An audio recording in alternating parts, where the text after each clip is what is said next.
Hello again, and welcome back to the Veg Garden.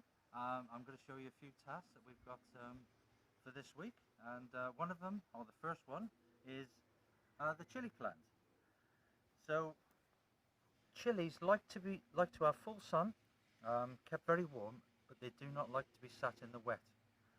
So I've sort of pre-filled some pots here with some peat-free compost and with some grit in it, so it's easily drained.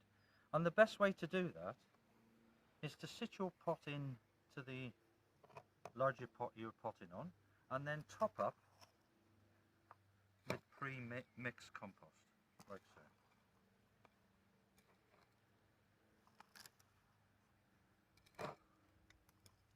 And then we firm around the pot,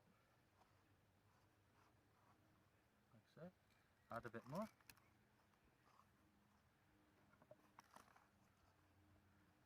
And then the theory is, you can wriggle the pot, take it out, pop the chili plant out, and pop it in the hole. And it's as simple as that. And then I recommend with chilies that they need to be kept in a very warm place. So if you're very fortunate to have a conservatory or a greenhouse, they do like the heat and sunshine. So that's our chili. Another thing I'd like to show you today is our success with our cuttings. So this was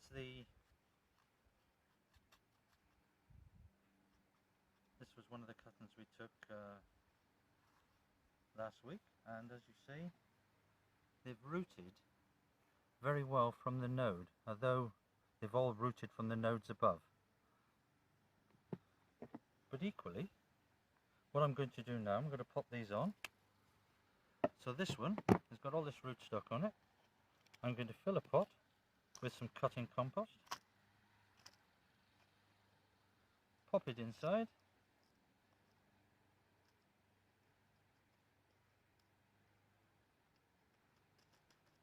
and that will grow on to be a nice plant ready for planting out in the garden in a few weeks' time.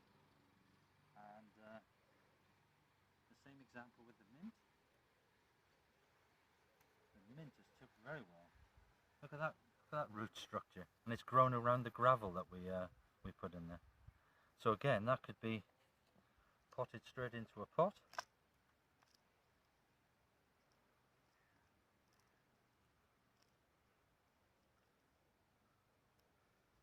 When you're planting out mint, I would keep it quite contained, so plant it in a larger pot even, just because it will spread all over the place, and you'll have quite a nightmare if you're trying to get rid of it at all. It'll sort of grow quite wild.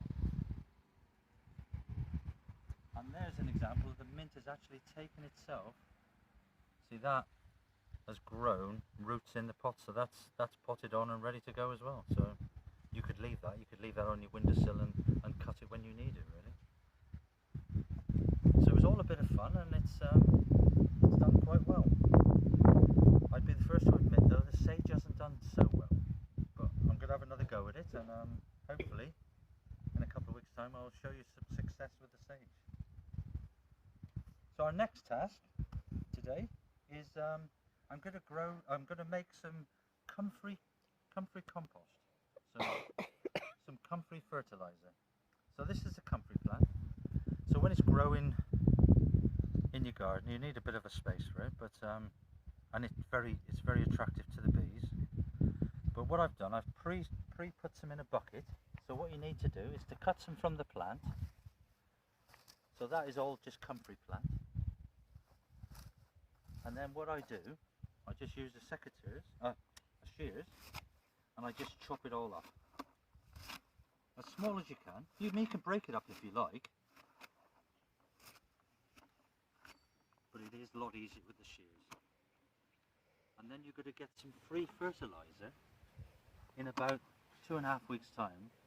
You'll get some free fertilizer that you'll be able to mix with water at 3 to 1. So a third of that in a watering can, topped up with 2/3 of water. So what I need to do with that now is to add some water to it.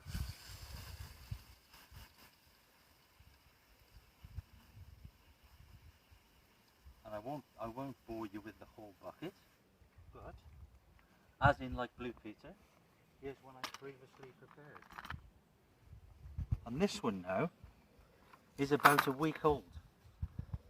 And I do recommend that you haven't got smell-o-vision because this is quite high in protein and it is a little bit whiffy. So I'm going to give this another week or so, and then I'm going to strain it off, and then I will use that to feed our herbaceous plants or our runner beans or anything that needs feeding. You can feed that. So I'm going to put that out the way a little bit because that is a little bit whiffy. And the third task I'm going to show you today is how to plant on a summer pot. So this is our lovely large pot, and I've taken all the winter bulbs out of it, ready to go, and drying them off for next year. And what I've put as a centrepiece is a salvia hot lips, and that was grown by our nursery just down the road at Furzy Gardens. But what I'm going to do, I'm going to underplant it with some French marigolds. And all we want is a nice bit of colour for the summer, just to brighten up your day, really. So just take the plants out and just do a mass planting of marigolds all the way around the base of the plant.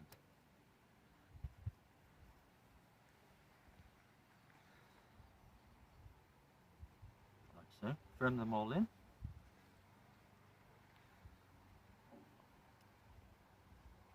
Don't worry about putting them quite close together because you want a nice abundance of colour. What you will need to make sure is that you make sure that you keep it watered, well watered throughout the summer,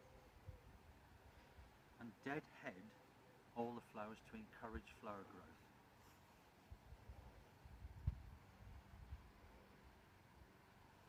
And then you'll just need to water it all over, water it thoroughly, and put it in a lovely place for everybody to enjoy. So, I hope you enjoyed the session this afternoon. We'll give you a little look around the garden before you go, but stay safe, stay alert, and wash your hands.